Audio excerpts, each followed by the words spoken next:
Yo, what's happening guys? Welcome back to Tokimotive. Alright, so on this one we're sorting all the piston rings and getting all the pistons home, everything like that. There was a fair bit in it.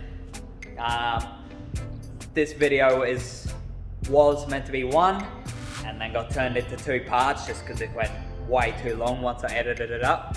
So, edited it. That is not a word, nah. Anyway guys, I'm gonna let you get into the video and I'll talk to you at the end. Can you see me? We've got two pistons in so far. Mate Birdo came round, he did one, showed me how he does it, and I did one after that, so I've got a good feel for it now. Upon him having a look at the pistons and everything like that, they're all pretty well universal left to right and front to back, so just kind of pick the way you want them to sit and then just go for it. Just try to make it consistent across the whole lot.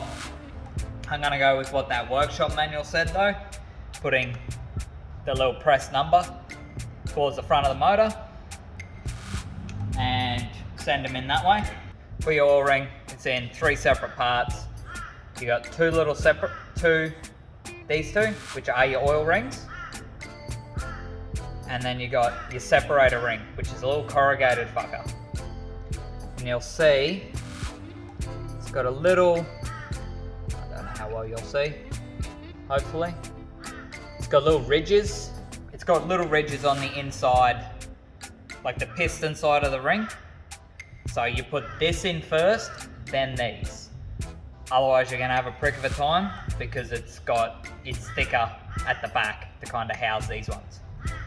So, literally all we do for this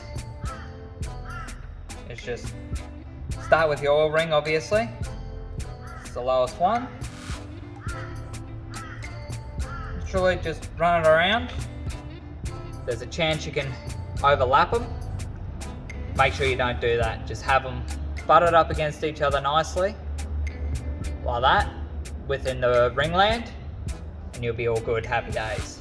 And for your other rings,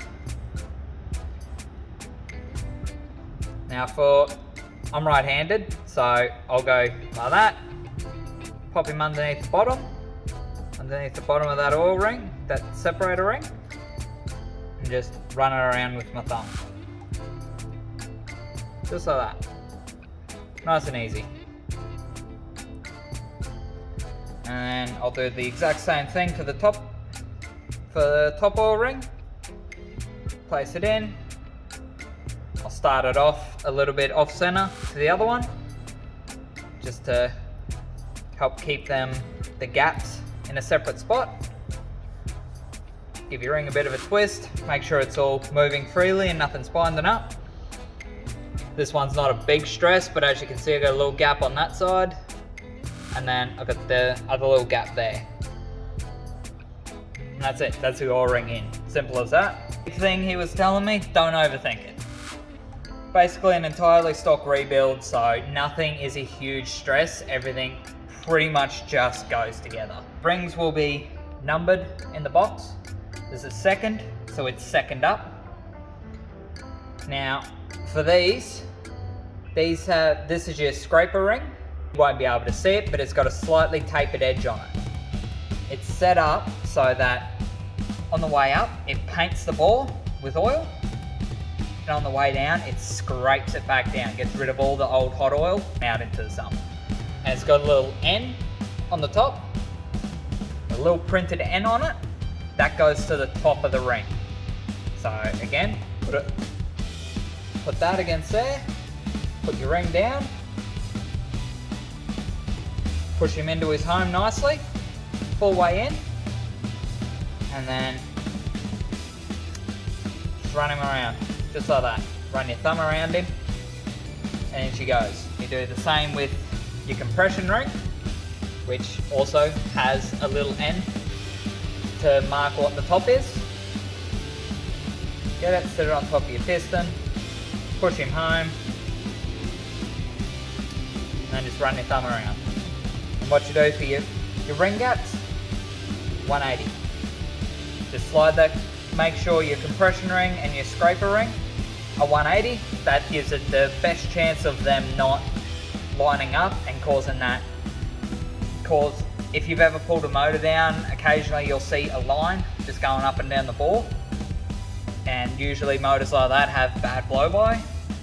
That would likely be because the oil and your scraper ring and compression ring have lined up. So it's just scraping a line. It's just running oil up and down this one spot and cause you a lot of blow-by because everything can just go straight past it. So just give them a rough flip around to 180.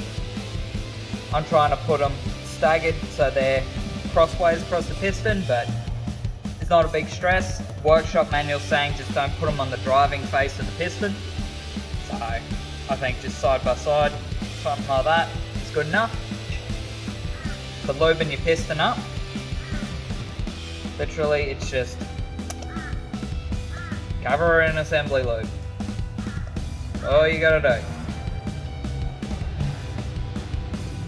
Generous amount of assembly lube and just pat it all around. Give your rings a bit of a fucking spin. Probably don't need as much assembly lube as I just put on then. That was probably well and truly overkill, but spread it around, spin your rings a little bit, make sure they're still moving. They should be. There should be no stress about that. Do that. Make sure you put some on your skirts, especially being that they're a V engine. They tends to put a lot of stress on the skirts because they drive the pistons up on a bit of an angle. As you're fucking massaging them all in, get your two ring gaps so they're sitting pretty well opposite each other. Boom, one apart. Just like you did with the mains. A little bit of assembly lube. Slap it straight around the inside. And then your ring compressor, which this one's just I just went super cheap, picked up the Tool Pro one, which from reviews I was reading, in terms of price and what you get, this is the best value for money, and it's got the best reviews out of all the ones I could find at the local stores. You can get ones that they're like a tapered thing, specially designed for one size of piston, and they just line up and you just push the piston home, and they're pretty foolproof. But these work just fine. Get a bit of assembly lube, rub it around the inside of your ring compressor. This is where it gets a bit fiddly. I'm losing shit again. I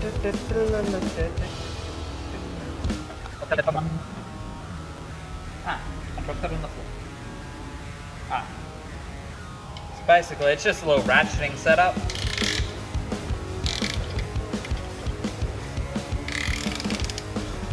Get it kind of close to your size, and you just press that, and that releases it nice and easy. See how you got your the two straps that actually compress it? You want that side to be the side that's facing the bore. They say centimetre and a half of the skirt of the piston actually sitting out. Tighten them up.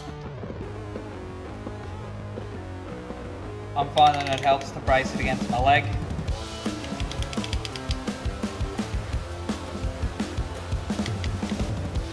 Alright, you can see down in there.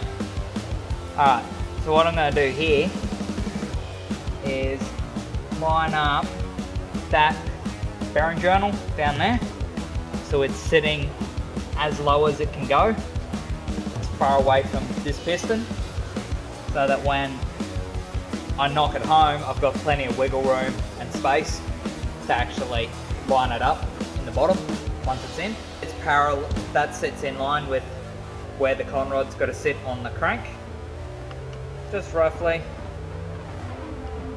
And just line your piston up. Now this is where it gets important. Go around your ring compressor, hold it down tight, give the edges a good run around and tap, just so it's sitting nice and flush on the ball. Hold your ring compressor down tight. Bang, just knock it home. Use the wooden handle of a hammer or something like that, something fairly soft but firm enough to actually push it down. Just something that's not going to hurt the top of the piston. Don't go belting it with a ball peen hammer or something stupid like that. Try to think about cleanup as you go along. At the end of the day, all of that is just going to get scraped straight to the sump once it gets started. Now, I'd normally just line it up straight from the bottom, but for the sake of showing you guys what I'm doing, line it up roughly with that journal and then push the piston home. You may be slightly off on your rotation of your piston, which that's alright. Just get in there and spin it around a touch. That keyway matches up with the keyway down here. So the keyway just goes to the side with the other keyway. That's it. Nice and simple. Get your auger dugger on its low setting. Make sure your cap's sitting nice and square and where it needs to be.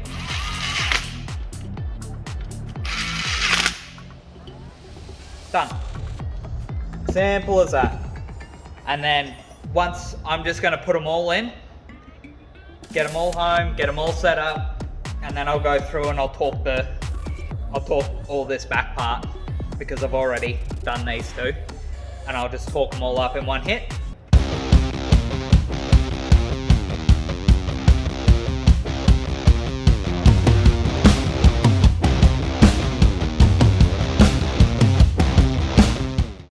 Alright, before I get too crazy and ahead of myself, I'm not stressing about checking ring gap too much. I'm just going to check it and then the rest will be what they be, because it's not going to be a huge stress in this thing, being that it is all stock stuff.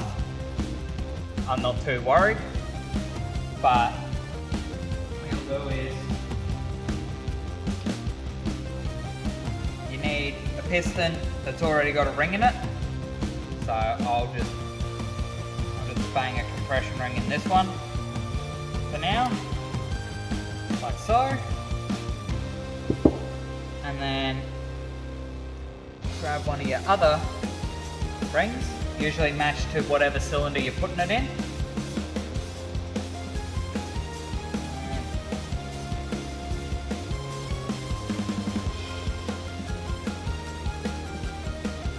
Marry it all up. Pop it in like so, then get your piston, your spare piston that's already got a ring on it, on the top, and push it down to the face of this ring. That'll get it so it sits an even distance in the ball and isn't on the piss. If it's on the piss, you're not going to get a true gap. This just stops that. And you can't do it with a piston without a ring, because this can still, like, you can still get play left to right with the piston and the ball. It's the rings that seal against the ball. So there's no point trying to do it if you don't get that true square. What we've got here is the top compression ring, which is what we've got in there. Needs to be between 0.3 and 0.55 of a mil. So I've got my feeler gauges here. There we go, we've got 0.3 of a mil. So we'll just get that, slot it in, and that slots in quite nicely, it's quite snug. This one's 0.35.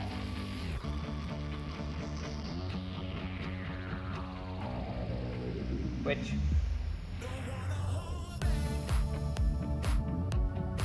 slide it in, still slides in fine. And you keep going up till you find one that's a real nice snug fit. We've got 3, I'm going to jump straight to 0.4. And yeah, that's pretty tight. You can't. So we're probably about 3.38, somewhere along those lines. 0.38.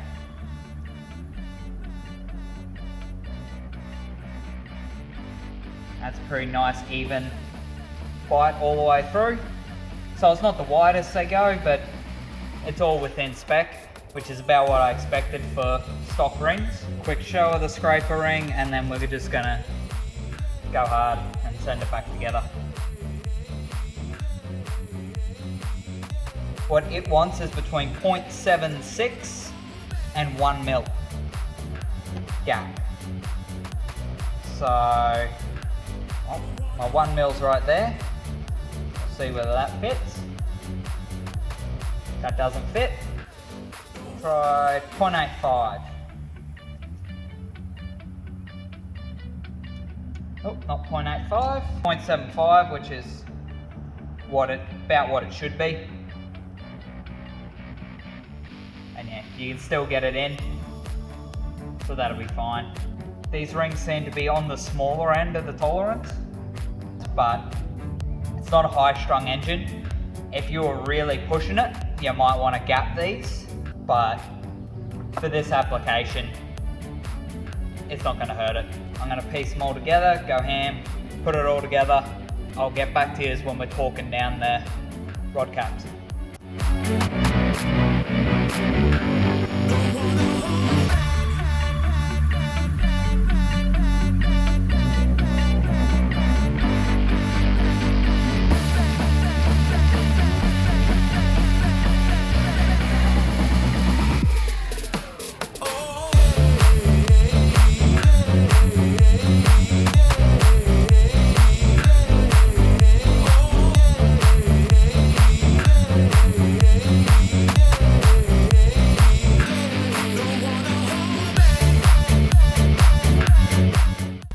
So now I've got all the rod caps on, everything's in its place, crank on it soon and make sure everything's spinning freely.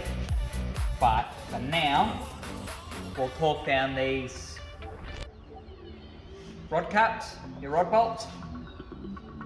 Now what the manual's saying is between 24 and 30 newton meters, or 17.7 to 22.13 foot-pounds. Yeah, I'm gonna go the higher end of that, obviously, because height is probably better. And it says degree it to 47 to 53 degrees, so I'm just gonna turn around something like that. Click. I'll pick a point like that. Brace myself. Just. Now you can get a proper degree wheel to do it, but I'm not going to worry about going to that point for this motor. Let's do it again. Quick.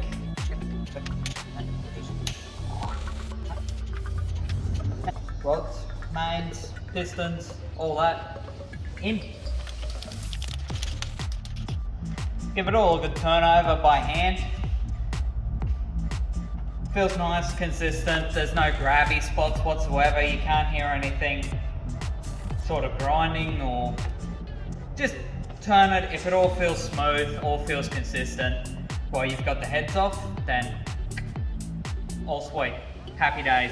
You know you've gone through and you've torqued everything down and everything's all to the tension it should be, then no problem at all. Just leave all your pistons down a touch, light, run around with your rag, get rid of any of the excess assembly lube that's sitting and building up on the top. It's just less shit for it to have to burn off on that first startup. Alright guys, I'm gonna wrap it up there. I really hope you enjoyed this video, and let me know in the comments what you thought about the double upload this week. I'd like to hear your thoughts on that, because I'd like to. I'm just working out whether I can do it with scheduling and working around other life stuff and this new job, which I'm actually getting hours. I'm enjoying the job, and oh, fuck me, my eye is itchy. Why? Why is my face itchy? It's really distracting. Alright.